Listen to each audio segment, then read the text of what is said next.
جہاں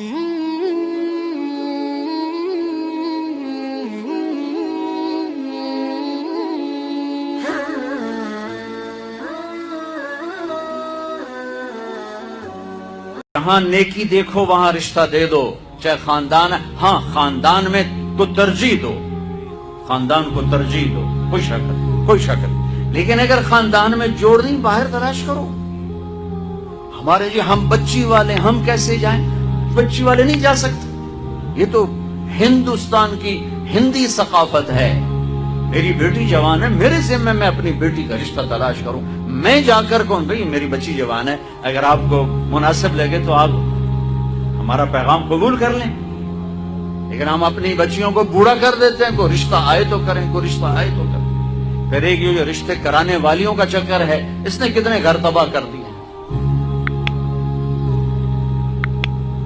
تو ماں باپ سے کہتا ہوں رائے لو، اولاد سے کہتا ہوں ماں باپ کے خلاف نہ جاؤ، نہ جاؤ، نہ جاؤ، نہ جاؤ، برکت کیا دین سارا ہاتھ سے نکل جائے گا۔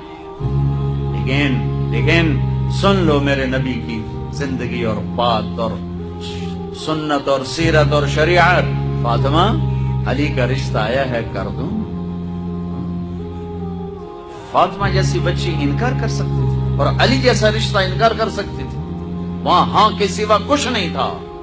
یا رسول اللہ جیسے آپ مناسب سمجھیں۔ یہ انشاءاللہ اس لیے کہا تھا کہ پہلے فاطمہ سے پوچھوں، پھر آپ اسی قدموں پر واپس آئے۔ علی جی مجمع کٹھا کرو، مجمع کٹھا ہو گیا، آپ ممبر پر کھڑے ہوئے، علی کو سامنے بٹھایا، کہا لوگو جبریل اللہ کا پیغام لائیں کہ میں اپنی بیٹی فاطمہ علی کے نکاح میں دے دوں۔ اور علی خطبہ پڑھنے کے بعد، میں نے 400 درم پر اپنی بچی کو تیرے فاطمہ بنت محمد کو تیرے نکاح میں دیا، تو نے قبول کیا؟ ویسے سامنے بیٹھے تھے، کہا جی قبول کیا، اور سجدے میں سر رکھ دی۔ پھر جب رخصتی ہوئی تو آپ نے بلوایا۔ ایک اور بات چلی، بچی کو خود گھر چھوڑ کے آؤ سسرال۔ یہ کیسے احمق لوگ، یہ کہاں کی باتیں کرتے ہیں؟ فطرت کے خلاف۔ دین تو دین ہے، فطرت کے خلاف کہ بچی کو خامد کو سسرال کے گھر چھوڑ کے آ جاؤ۔ اس کے حقدار تو میرے نبی کی بیٹیاں تھیں۔ آپ نے علی کو بلایا کہ آؤ اپنی امانت لے کے جاؤ۔ حضرت علی خود آئے، ساتھ ان کے بھائی عقیل آئے، ساتھ میں ایمن آئی، سلمان فارسی آئے، اور آپ نے علی کو اندر بلایا۔ فاطمہ کو دلہن بنایا گیا، عائشہ، ام سلمہ، حفصہ رضی اللہ عنہ نے دلہن بنایا، اور آپ نے فاطمہ کا ہاتھ پکڑ کے علی کے ہاتھ میں دیا کہ علی نبی کی بیٹی مبارک ہو۔ پھر فرمایا میری بیٹی فاطمہ، میرے خاندان میں جو مجھے سب سے زیادہ محبوب تھا، میں نے تیرا ہاتھ اس کے ہاتھ میں دیا ہے۔ پوچھو اللہ کے واسطے پوچھو، یہ رشتہ بڑا اہم ہے۔ من آیاتہ، یہ میری نشانیوں میں سے میں نے خامد اور بیوی کا رشتہ بنایا۔ اللہ اس کو اپنی نشانیاں بتا رہا ہے، اس پر سینکڑوں آیات ہیں کہ یہ رشتہ باقی رہے، ٹوٹے نہیں، ٹوٹے نہیں، ٹوٹے نہیں۔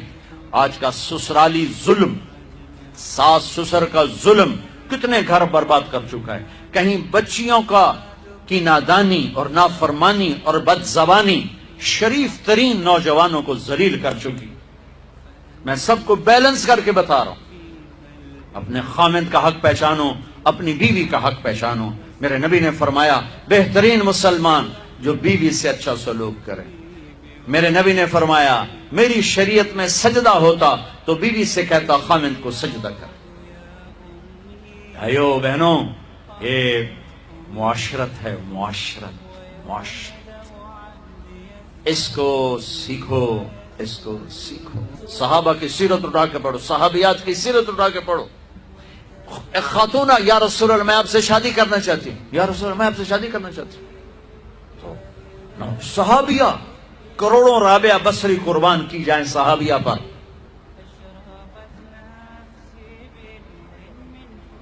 ہاں، میرے نبی نے خاندان کا بت توڑا، اپنی قوم میں شادی کی۔ حضرت عائشہ قریش، حضرت حفصہ قریش، حضرت سودا قریش، ام حبیبہ قریش۔ ام حبیبہ دشمن خاندان سے، بنو امیہ، ابو سفیان کی بیٹی، ابو سفیان دشمن، اس کے گھر شادی کی۔ اس بت کو توڑا ہے۔